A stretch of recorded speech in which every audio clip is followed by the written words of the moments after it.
Hi everybody, I'm really glad to be here today. Excited to kind of share with you a little bit about my story, a little bit about what the work that I do with the Office of Innovation. But then I just want to encourage all of you to think more innovatively in your businesses and kind of talk a little bit about that. And because I now teach a class, I have to give out homework. So there's a homework assignment. So I think you'll think it's fun though. So as Gary mentioned, I started at Biola as a student several years ago. Actually, he didn't mention this, but my first semester as a business student was also his first semester as dean, and he had to step in as a substitute teacher for one of my classes. So my first business class at the School of Business was actually with Gary, fresh off of the fresh out of UCI, and it was a great experience, and I've gotten to know him better through the years, and it's great to get to work with him now. So, as Gary said, I was an undergrad student at Biola. I actually started as a nursing major because I was very passionate about understanding how I could best serve the world. And I was working with nonprofits around the world, and the nonprofits were all run by nurses, and so I was like, that's probably the best way that I can get involved in nonprofit work. Well, as I got more and more involved, I realized they're really great at nursing. These people don't know how to run their businesses, and they're always looking for people to help them run their businesses and how to spend their money wisely or how to get donors and all of these things. And so I spent a summer living in Kenya and came back and pretty quickly, with the advice of some of the people at the business school as well as some friends, decided, you know what, I think I'm going to change my major to business. And I dove headfirst into that adventure and haven't looked back since. So, as Gary said, as an undergrad, I built a nonprofit social enterprise with my husband. And this kind of ties into what I'm going to talk about a little bit later, but my husband is in the film industry, and I had a background in nonprofit work overseas, like I mentioned, and we were kind of talking about, like, if we were going to build something together, what would that be and what would that look like? And kind of doing a skills assessment of ourselves, like, what are we passionate about, what are we good at? And if we kind of merge those ideas together, what would we come up with? So that was kind of a long process, but we took kind of the aspects of storytelling that he was passionate about in the film industry and my nonprofit work, and we came up with a social enterprise that publishes children's books for that tell global stories, and the proceeds from those books helps fund education empowerment in some of the schools that I worked with in Kenya. So we've been working on that for a few years. Both still have our full-time jobs, so it kind of gets done in the margins, but we really love what we've been able to build together, and that it really is kind of a merger of the things that we're both passionate about. About a year and a half ago, in February of 2020, because that's the best time to start a new venture, I worked with some other people at Biola to launch the Office of Innovation. And that was so we've been running the Biola Startup Competition for about 5 years in the School of Business and had a lot of great success there, and also had like a student club, and we were getting some great traction. And we had attracted a donor that loved the work that we were doing and said, I love what you're doing, but I would love to see more than just business students have access to it. Could we kind of graduate you out from the business school and kind of multiply your impact to faculty and staff and students beyond the walls of the business school? So we are now in the provost's office. I report up to the provost, and we work with faculty, staff, and students all across campus. Our mission is to help those individuals understand what entrepreneurship and innovation are, and how they can apply that in the places where they have a sphere of influence. So I feel like I started this office now twice because I built it virtually and now I'm building it again in person, as I'm sure a lot of you guys can relate to as you pivoted a lot over this last year. But it's been a great adventure, it's been a great journey, and right now, kind of some of the things that we're doing is we still run the startup competition that we started in the business school. And that's a year-long program that students go through to come up with an idea, form a team, write an executive summary, write a business plan, and then give a pitch to a panel of judges. We also still have a group of students that meet regularly as like a student-run club. We just launched our first pitch competition, and we just did a very quick 90-second pitch. We have different speaker events. Today we're actually having a Healthy Habits lunch for students where we have a Tiny Habits certified coach who's going to be kind of walking our students through how do you build healthy habits this fall. So with free Chick-fil-A. We've got to bribe the students with free Chick-fil-A. But we also just opened a makerspace this fall. So we have a makerspace, kind of neat co-working space in the library. And we have all sorts of tools and supplies to help people be creative, a supply of coffee and snacks, and whiteboard walls, and just a fun environment for our students to meet up together and work in groups and kind of give birth to these new business ideas. We have a number of student businesses that are doing really well right now. We have one student, her name is Sarah, and she started about a year and a half ago selling stickers. And she designs these stickers in order to raise money for nonprofits. And so she works with some of her friends that are artists to design stickers, run social media campaigns, and raise money for causes. And on each campaign they run, they raise approximately $5,000 for a local nonprofit. And it's something that she's really tapped into what people in her age demographic are looking for, which is a way to give back and a way to kind of support their peers. So supporting the art of their peers as well as connecting to causes that they really care about. And she's been having great success there, and I've been honored to kind of be on that journey with her and watch her grow and kind of coach and mentor her through some of the decisions that come from being an entrepreneur at 20 years old, and you're trying to figure out how to manage people for the first time, and it's been great to kind of be a part of that process. One of the things at the Office of Innovation that we talk about a lot is what it means to celebrate failure. And we talk about the fact that as entrepreneurs and innovators, we are more than likely going to fail or make mistakes at some point. And we're going to fail because we don't know how to do everything perfectly, because we're testing things out. As entrepreneurs and innovators, we are charting a new path. And we talk about how university is a place where you're expected to work hard and get good grades and put the right answers on the test. But we want the Office of Innovation to be a place where students can come and they can fail safely. They can try out new ideas, and the ideas cannot work, and we can celebrate the fact that they tried.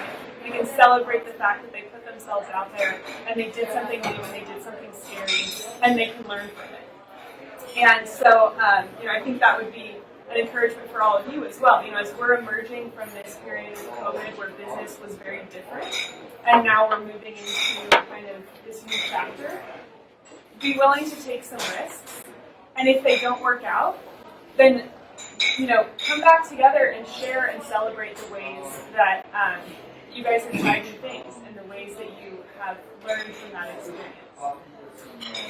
So another one of the things that we recently did in the Office of Innovation is we put up a big installation in the center of campus. And because this was the first time that we were in person as an office, after a year and a half of being virtual, we really wanted students to understand that the Office of Innovation was for all of them. That it wasn't just for the business students, it wasn't just for the people that already thought of themselves as entrepreneurs. And we put up this big board in the middle of campus, and it said, basically, who are you? we had each of these 6 words across the top of this board. And we asked students to pick which one they most resonated with and kind of vote on it with stickers. So I have a picture if anybody wants to see it. It's kind of hard to like explain in words. But we had students kind of identify as one of these kind of 6 categories. I'm creative, I'm determined, I'm collaborative, I have integrity, I'm a leader, and I am brave. And then underneath each of those, you can kind of see a definition of why that trait is something that makes a strong entrepreneur, and why together as a team, we can really succeed when we press into our strengths. So I brought this because it resonated a lot with our students, but I also thought it would be an encouragement to all of you. As we're entering into this new season of work and business and kind of trying to figure out what the next chapter of business will look like, I just encourage you guys to own one of these words. And these were little business cards that we had, but I just encourage you to like own one of these words and let it influence your creativity as you work and as you enter into this next chapter. So I'd love to like answer any specific questions you guys have about anything that we do or anything innovative. I could keep talking. I'm a professor now, so I can like lecture on and on, but I want to make sure that this time feels rewarding for you guys and that you feel like this is helpful for you. So I'd love to answer any questions, and then I can kind of talk about this piece and kind of why I thought that would be kind of inspiring to you. So anybody have anything they want to talk about? Yeah. I've noticed a lot in the service industries, like they can't make up their mind if they want to be on the social media platform or not. In the future, 5 years from now, 7 years from now, do you think basic services like plumbing, carpentry, electrical, hairstylists, salons, things like that, do you think they can survive without being on the social media? I think, so the question was, can basic service companies survive without being on social media? And I think it's a very interesting question. I think it depends, like, if you define social media just as Facebook and Instagram, maybe, but I think companies like Yelp and companies like LinkedIn are continuing to grow as places that people look in order to find a company. And so I could see that kind of refusing to be on Yelp or not having some sort of web presence would probably be nearly impossible for a lot of these companies long term. I think the thing about Instagram and Facebook is they both take a lot of time to curate good accounts.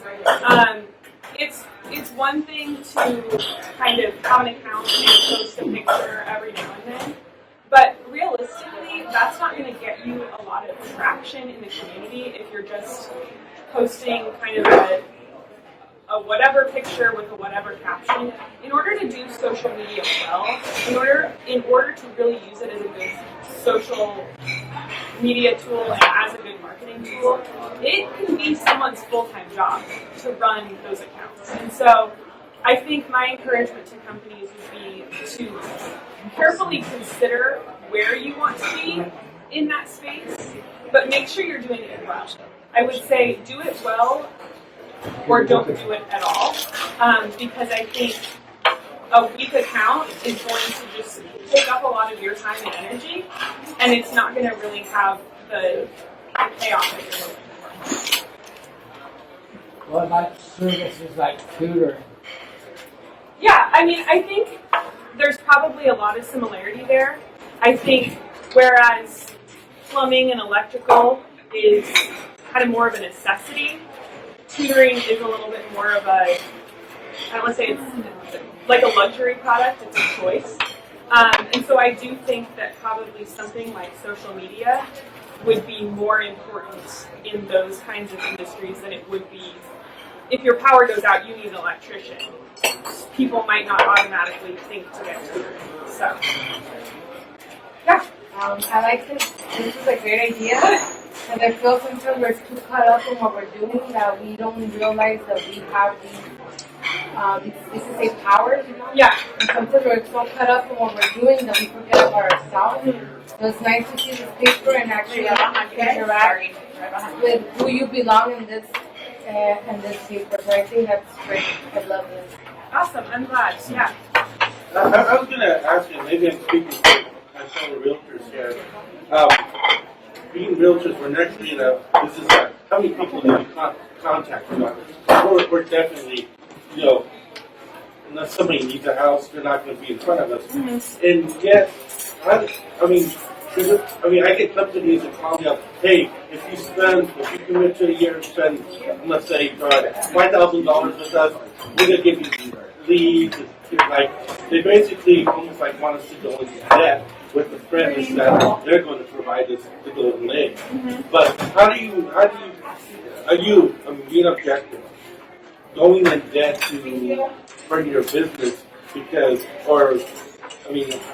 I'm sure social media is very important to us, but I'm just asking you for your input on it. Like, is it worth it to go in debt to get more leads? Is that the question? Right. Yeah, I think that is really hard to speak to without knowing a lot more about, exactly what it is you're paying for. I think, and this kind of goes to this jam session handout that we'll get to in a little bit, but I think the more that you and your team can be really united on, like, this is our vision, this is our mission, and this is how we want to differentiate ourselves from other people out there, and the more you can be really concise about who you are and what you're wanting to do, the easier it is to make some of those decisions. So, without knowing your full financial history and all of that, it's hard to say. I think what's probably most important is being able to say, can I be a good steward of those leads once I have them? And is the company that I'm considering paying for these leads going to give me leads that are very in line with who I say I want to be? Instead of just chasing the next customer, are you really connecting with the people that are going to be your best customers, or are you just getting more names on your list when there might be a better way to get names that are actually going to be more lucrative? I don't know if that's but I have something to say. So my daughter is a salon owner in the area, and I know for her, she has a huge following on social media, but she doesn't rely on it. I think in whatever business you have, if you have a happy customer, that's where you're going to get your referrals. And to her, like, she spends absolutely not $1, not even on Facebook, Instagram, blasting it out, boosting it out. What she relies on is she focuses on making her clients happy. So when they walk out, they're the ones that are posting it. They're the ones that are saying what an amazing job she did, and all their friends and family are watching it. I think the social media page compliments. She uses it as a reference to show her work, but she's not relying on it to bring in business. So I think if, make that extra effort, whoever client you're working with, make them happy, because they're the ones that are going to be referring. Social media does help, but I don't think you should rely on it.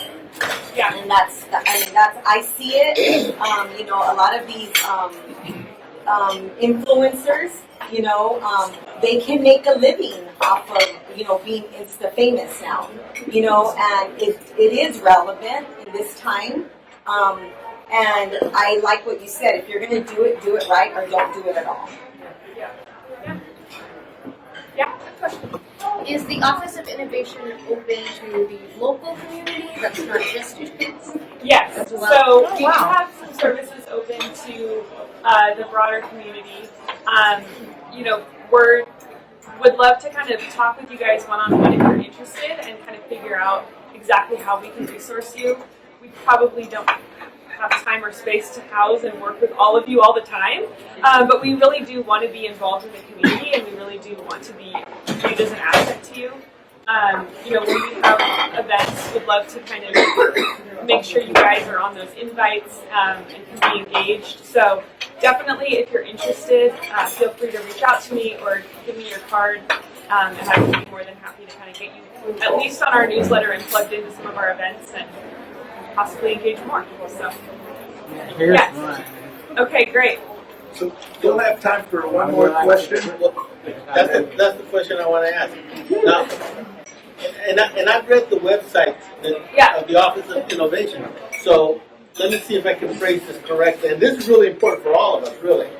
Doesn't matter what industry, product, or service you have. So are you suggesting that whatever product or service we have, if we're maybe stuck in a rut or trying to figure out how to move our business forward, you at the Office of Innovation are inviting us to come in there and listen to some of the ideas that might help us break through? Yeah, I think there's opportunities to, we have workshops that kind of can help you think through your business idea. We have, different presentations where you can come and hear from kind of some of our students and get a fresh perspective on what's happening in industry. And, would love for you guys to be involved. So. Well, there you go, folks. This is why the Crow School of Business is awesome. There's professional services just an email away. And then also real quick, I just want to kind of go over this jam session. So this is from a methodology called design thinking. And design thinking kind of goes back to your earlier question about how can we build businesses that really address the customer's problem. It focuses a lot of time on listening to your customer, understanding your customer better so that you can build a stronger business. And so it's a very long methodology. There's books about it. You guys can, there's some books I can recommend if you're interested in diving deeper. But this jam session is a really simple way to get together with some other members of your team and kind of just explore if there's new ideas just under the surface that have some untapped potential. I'm not saying you need to go home and change your whole business model, but I think some structured time of working with some other people that understand your business well, that are invested in what you're doing, and sitting together and saying, how can we reimagine this? How can we think about this in a new way? How can we maybe flip the problem on its head and look at it upside down? And I think this is a great guide to kind of help you go through that process. And if you guys try this out with your teams, I'd love to hear some feedback about how it goes, because I think it'll take about 45 minutes. Maybe you could do it over lunch or something with your team. And I think that you guys would get some great ideas out of kind of going through this process.